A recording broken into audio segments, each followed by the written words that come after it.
When Thomas puffed along his branch line, he always looked forward to something special. The sight of the river. As he rumbled over the bridge, he would see people fishing. Thomas often wanted to stay and watch, but his driver said no.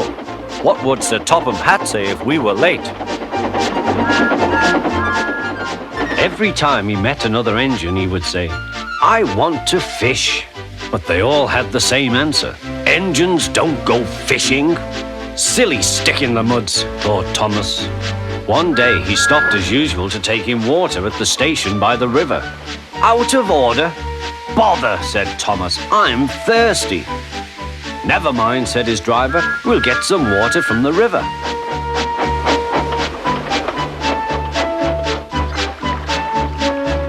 They found a bucket and some rope and went to the bridge.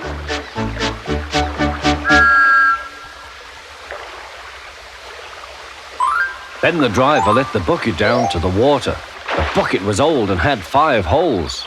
So they had to fill it, pull it up and empty it into Thomas's tank as quickly as they could, several times over.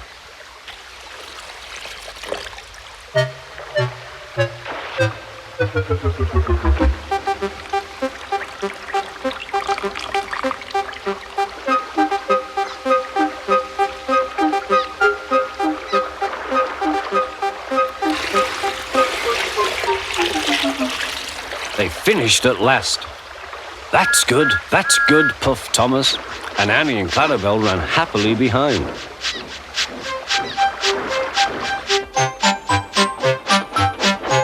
Suddenly, Thomas began to feel a pain in his boiler.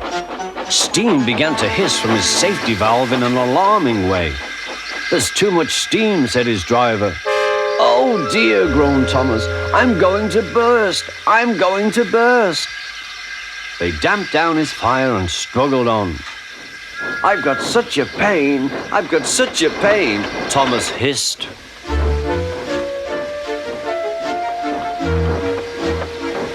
They stopped just outside the last station, uncoupled Annie and Clarabelle, and ran Thomas, who was still hissing fit to burst, on a siding right out of the way.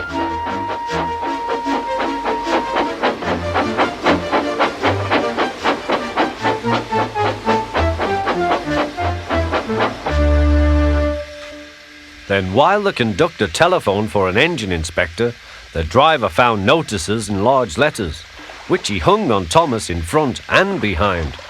"Danger, keep away." Soon the inspector and Sir Topham Hatt arrived. "Cheer up, Thomas," they said, "we'll soon put you right." The driver told them what had happened. "So the feed pipe is blocked," said the inspector. "I'll just look in the tanks." He climbed up and peered in. Then he came down. "Excuse me, sir, please look in the tank and tell me what you see." "Certainly, Inspector," replied Sir Topham Hatt. He clambered up, looked in, and nearly fell off in surprise. "Inspector," he whispered, "can you see fish?" "Gracious goodness me, how did the fish get there, driver?" "We must have fished them from the river with our bucket," replied Thomas's driver. "Well, Thomas, so you and your driver have been fishing, but fish don't suit you. We must get them out." They all took turns at fishing in Thomas's tank, while Sir Topham Hatt looked on and told them how to do it. When they had caught all the fish, they had a lovely picnic supper of fish and chips. That was good," said Sir Topham Hatt. "But fish don't suit you, Thomas, so you mustn't do it again." "No, sir, I won't," said Thomas sadly. "Engines don't go fishing. It's too uncomfortable."